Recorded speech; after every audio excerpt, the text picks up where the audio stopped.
Good afternoon. This presentation covers a brief synopsis of my current project funded through Healthcare Research Wales, entitled Selfies, Snapchat, and Keeping Safe: How do Looked After Children Engage Online? My name is Dr. Cindy Corliss. I'm from Cascade at Cardiff University. Young people spend an increasing amount of time online, with 32% of teens spending up to 3 hours on social media per day, and 35% spending over 3 hours engaged in online activities per day. However, little attention has been paid to the impact of online activities on those who are looked after or care experienced. These young people are particularly vulnerable. Those who are looked after have poorer educational outcomes than their peers. In addition, they have both particular risks and opportunities related to online activities that we need to understand. The study aims are as follows: to understand how looked after children engage online and experience social and digital forms of media, ascertain the breadth of cyberbullying behaviors that looked after children experience as compared with their peers, determine the potential risk factors that social and digital media might have on looked after children, and to determine the advantages that social media and online activities provide for looked after children and those who are care experienced. The research plan had 2 phases. Phase 1 is the first phase of the study, which analyzed the School Health Research Network data. The Student Health and Wellbeing Survey data is undertaken every 2 years in Wales, and the purpose of this data is to increase the knowledge base on young people's health and well-being. The analysis used selected variables related to the health of young people, their well-being, involvement in cyberbullying, and their social media usage. Phase 2 involves interviews with young people who have care experience about their digital lives, how they use technology and social media, and for what purpose they use social media, who they interact with online, and why. The interviews are going to be carried out by myself and a research-trained care leaver who is a peer researcher, and they will be working with me on this. They've been recruited. We've come up with an interview guide, and we are about to start recruitment for the interviews. Unfortunately, due to COVID, we're a bit behind. So I'm going to be briefly discussing the quantitative data today. Apologies for that. It was just completely unavoidable given the COVID situation here in the UK. So findings thus far from the School Health Research Network, which is we call SHRN data, and this data is from the 2017-18 cohort of data that was taken. The survey is undertaken by young people in schools in Wales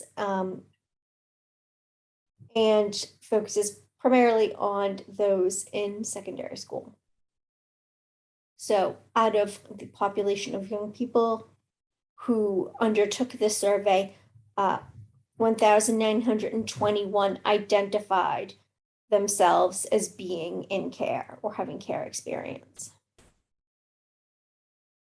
So one of the key things that was found was that young people in care were more likely to bully and have been bullied, as well as more likely to have cyberbullied and have been cyberbullied. We found that young people in care were more likely to have sent explicit images and had explicit images of them shared by someone else, and that young people in care were more likely to have problematic social media usage.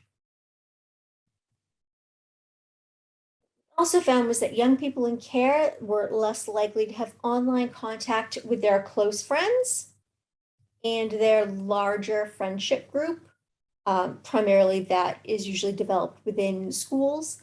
This is associated with higher well-being. So if you go to school and then you come home and spend time online with your close friends, that is associated with a higher well-being score. But they are more likely to have online contact with online friends. So friends that they met online, not at school. This is associated with lower well-being, which is quite interesting to think about and look at, and perhaps think about why those in care might be associating with people they've only met online, despite the fact that this is often associated with lower well-being. And young people in care are more likely to agree that it's easier to share feelings, concerns, and secrets online. Also, again, all associated with a lower well-being score. Thinking about why young people bully, young people in care are more likely to suggest these are the reasons that young people might be bullied, who your friends are, low grades, income, race, and your migration status. All interesting things to think about as to why someone might engage in bullying behaviors, both in person and online. Additionally, we looked at the gender breakdown, that there was no gender difference in care for bullying and cyberbullying, but more girls have been bullied and been cyberbullied than boys. This is an interesting point to make, as I did a little research into the breakdown of gender in terms of how many boys and girls were in care at this particular time, and there were more boys in care.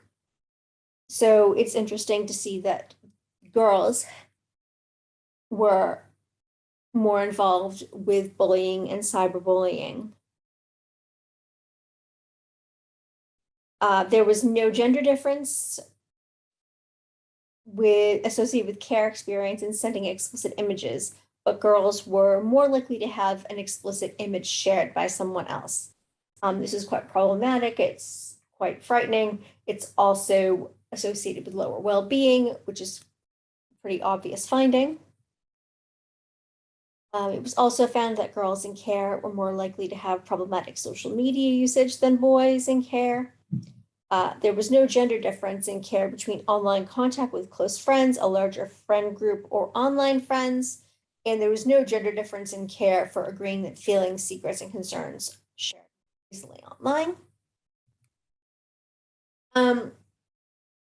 While we did take a look at the ethnicity breakdown here in Wales, the numbers are very, very, very small. So it's quite possible that these findings aren't as pertinent as they might be in a country where there's a wider disparity in terms of ethnic breakdown.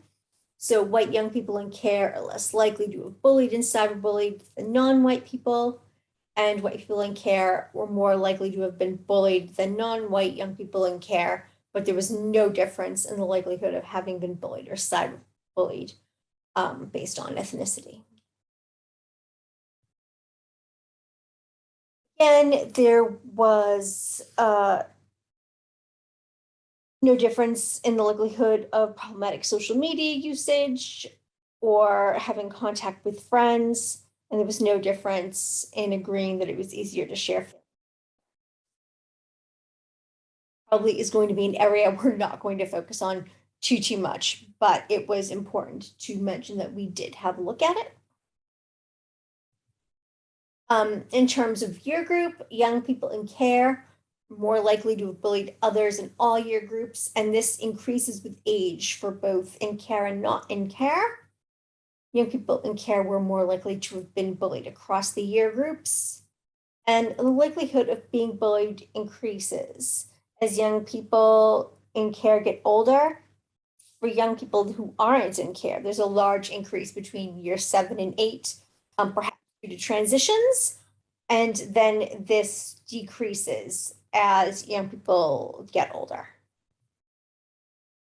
Overall, the largest difference between care and in-care likelihood of bullying and being bullied exists at year 7, suggesting that the higher experiences of bullying for young people in care are in between that transition at the end of primary school.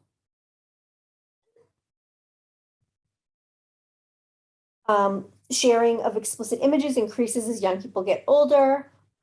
This isn't surprising, considering as young people age and mature, they become more curious about themselves, sexuality, and discover this outlet as inappropriate and problematic as it is not surprising that it increases as young people get older. That being said, young people in care are significantly more likely to have shared explicit images or had explicit images of them shared than young people who aren't in care. And this is across all year groups. And this is quite problematic, given that young people in care are found more vulnerable and may not quite understand the problematic side to all of this. From year 8 onwards, young people in care are more likely to have problematic social media usage. And the difference between online contact with friends and the larger friendship group between those in care and not in care only exists at year 7 and 11, with young people in care less likely to have online contact. Might be something that gets explored in the interviews to see if there is a reason for this. So phase 2 of the research will use what was learned from this quantitative analysis, which is still ongoing. There might be more things that come out of the regression models and the more detailed analysis, which is currently occurring. And hopefully it will gain some insight through the interviews and able to reflect back on what was discovered through the Sharn data. Thank you for viewing, and I will be taking any questions and comments later during this session. Thank you very much.